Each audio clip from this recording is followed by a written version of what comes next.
Iran, Israel ఈ రెండు దేశాల మధ్య జరుగుతున్న యుద్ధం మనందరికీ తెలిసిందే. రోజు న్యూస్లో చూస్తూనే ఉన్నాం. కానీ ఈ రెండు దేశాల మధ్య యుద్ధం అసలు ఎందుకు స్టార్ట్ అయింది, ఈ రెండు దేశాల మధ్యలో ట్రంప్, అమెరికా ఎక్కడి నుంచి వచ్చారు అనేది ఇవాల్టి వీడియోలో తెలుసుకుందాం. Hello, this is Sartaj, you watching Big TV.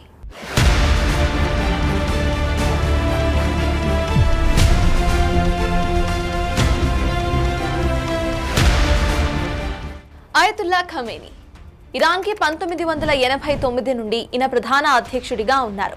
ఇక ఈయన వచ్చిన తర్వాత ఇరాన్ ఇస్లామిక్ రూల్స్ని ఫాలో అవ్వటం స్టార్ట్ చేసింది. అప్పటి నుండి ఇరాన్ శత్రువు ఇజ్రాయెల్గా మారిపోయింది. మరి దానికంటే ముందు అసలు సిచ్యువేషన్ ఎలా ఉండేది? 1989 ముందు ఈ రెండు దేశాల మధ్య సంబంధాలు చాలా మంచిగా ఉన్నాయి. ఈ రెండు దేశాల యొక్క మేజర్ ఎనిమీ ఒకటే, అదే అరబ్ పవర్. అండ్ ఈ రెండు దేశాలకి ఒక ప్లాన్ కూడా ఉంది, that is supporting the non-Arab countries and movements ని స్టార్ట్ చేద్దామని కూడా అనుకున్నారు. కానీ వీళ్ళు ప్లాన్ చేసుకున్నట్టుగానే జరుగుంటే ఇవాల్టి ఈ సిచ్యువేషన్ ఖచ్చితంగా వచ్చేది కాదు. మరి అసలు ఏమైంది? దెన్ కేమ్ ద రెవల్యూషన్ తర్వాత అయతుల్లా ఖమేనీ పవర్లోకి వచ్చారు. ఇక అప్పటి నుండి అంతా మారిపోయింది. సో నౌ ఇందాక చెప్పినట్టుగానే ఇరాన్ ఒక కొత్త ఇస్లామిక్ రూల్ని ఫాలో అవ్వటం స్టార్ట్ చేసింది.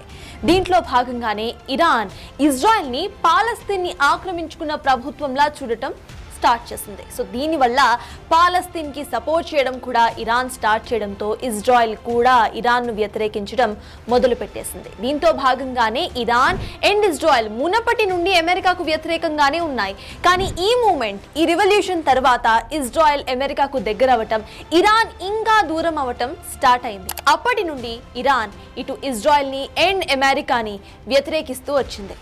సో ఇరాన్ మేజర్గా ఇజ్రాయెల్ని, పాలస్తీన్ని ఆక్రమించుకున్న ఒక ప్రభుత్వంలా చూసింది. కాబట్టి it broke all the ties between this two countries. అప్పటి నుండి ఇటు ఇరాన్ పాలస్తీన్కి సపోర్ట్ చేయడం స్టార్ట్ చేసింది, ఫండింగ్ చేసింది, ఆయుధాలను ఇచ్చింది. ఎట్ ద సేమ్ టైం పాలిస్తానీ జిహాద్ని కూడా ప్రమోట్ చేసింది Iran. And this was a direct threat to Israel. And ఈ అన్ని టెన్షన్స్ మధ్యలో ఒక నివేదిక వచ్చింది. ఆ నివేదిక ఇచ్చింది international atomic energy agency. And ఆ నివేదిక సారాంశం ఏంటో తెలుసా? ఇరాన్ తన న్యూక్లియర్ ఎనర్జీని చాలా ఫాస్ట్గా, వేగంగా సమృద్ధి చేసుకుంటుంది అనేది ఆ నివేదిక యొక్క సారాంశం. అండ్ ఇంకేముంటోంది? ఇజ్రాయెల్ ఇమీడియట్గా ఒక సర్ప్రైజ్ అటాక్ను లాంచ్ చేసింది. అక్కడి నుండి ప్రారంభమైంది ఈ యుద్ధం. మరి ఇప్పటి వరకు డిస్కస్ చేసుకున్న అన్నిట్లో కూడా మనకి మేజర్గా ఇరాన్, ఇజ్రాయెలే కనిపించాయి. ఇటు అమెరికాకి ఇరాన్ నుండి ఎటువంటి పొటెన్షియల్ థ్రెట్ కూడా లేదు. కానీ సడన్గా ట్రంప్ అండ్ అమెరికా సీన్లోకి అసలు ఎందుకు ఎంట్రీ ఇచ్చింది? మనం ఫస్ట్లో డిస్కస్ చేసుకున్నట్టు ఇరాన్ అండ్ అమెరికా శత్రుత్వం చాలా పాతది. 1979 నుండే ఇరాన్ అమెరికాను వ్యతిరేకిస్తూ వస్తోంది. అండ్ ఆ వ్యతిరేకత రివల్యూషన్ తర్వాత కూడా కంటిన్యూ అయింది.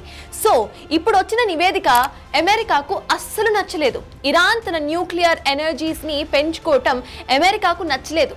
But on a side note, countries అన్నిటికీ కూడా తమ అటామిక్ ఎనర్జీస్ని పెంచుకోవటం, న్యూక్లియర్ ఎనర్జీస్ని పెంచుకోవటం అనేది ఒక బేసిక్ రైట్ లాగా ఉంది.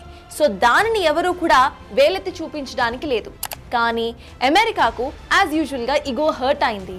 సో ఇక్కడ అమెరికాకు ఇటు ఇరాన్ న్యూక్లియర్ ఎనర్జీస్ని పెంచుకోవటం నచ్చలేదు. So now finally America sees this as a potential risk to the whole world. World మొత్తంలో ఉన్న శాంతిని ఇరాన్ డిస్టర్బ్ చేస్తుంది అని అమెరికా బిలీవ్ చేస్తుంది. ఇప్పుడు 2025 జూన్లో ఇటు ఇజ్రాయెల్ ఒక సర్ప్రైజ్ అటాక్ను ప్లాన్ చేస్తుంది. అండ్ ఆ అటాక్లో అమెరికా హస్తం కూడా ఉంది. And as of now Israel and America యొక్క మేజర్ లక్ష్యం ఏంటో తెలుసా? అదే అయతుల్లా ఖమేనీని హంతం చేయటం. అండ్ దీన్ని డైరెక్ట్గా ఇటు ఇజ్రాయెల్ ప్రధాని కూడా చాలాసార్లు చెప్తూ వచ్చారు. And American president Donald Trump కూడా అయతుల్లా ఖమేనీ ఎక్కడున్నారో వెతకడం మాకు చాలా ఈజీ అంటూ ఒక స్వీట్ వార్నింగ్ కూడా ఇచ్చారు. సో కరెంట్లీ ఇంత జరుగుతున్నా కూడా ఖమేనీ ఎక్కడున్నారనేది ఎవ్వరికీ తెలియదు. ఎందుకంటే ఇటు ఇజ్రాయెల్, అమెరికా ఈ రెండు దేశాలకు కూడా మేజర్ టార్గెట్ ఖమేనీయే. ఈ రెండు దేశాలు కూడా ఖమేనీని అంతం చేసేస్తే అన్నీ కూడా సర్దుకుంటాయని అనుకుంటున్నారు. సో ఖమేనీ ఎక్కడున్నారు? కొన్ని రూమర్స్ ప్రకారం ఖమేనీ టెహ్రాన్లోని ఒక క్యాంపస్లో ఉన్నట్టుగా తెలుస్తోంది. అయితే ఆ క్యాంపస్ వాల్స్ని సిమెంట్తో చేయలేదంట, బుల్లెట్ ప్రూఫ్ మెటీరియల్తో చేశారంట. సీసీటీవీ సర్వైలెన్స్ కూడా ఉందని నమ్ముతున్నారు. వీటిని నిజం చేస్తూనే మొన్న జరిగిన రీసెంట్ అటాక్స్ జస్ట్ టెహ్రాన్కి 100 మీటర్స్ దూరంలోనే జరిగాయి. So this was a very sweet warning to Ayatollah Khamenei. నువ్వు ఎక్కడున్నా కూడా ఖచ్చితంగా మేము పట్టుకుంటాం, నీ మీద బాంబ్ వేయడం పెద్ద కష్టమేమీ కాదు అంటూ ఇజ్రాయెల్ ఒక స్వీట్ వార్నింగ్ ఇచ్చిందని అనుకోవాలి. At the same time Donald Trump డైరెక్ట్గా ఒక స్టేట్మెంట్ కూడా ఇచ్చేస్తారు.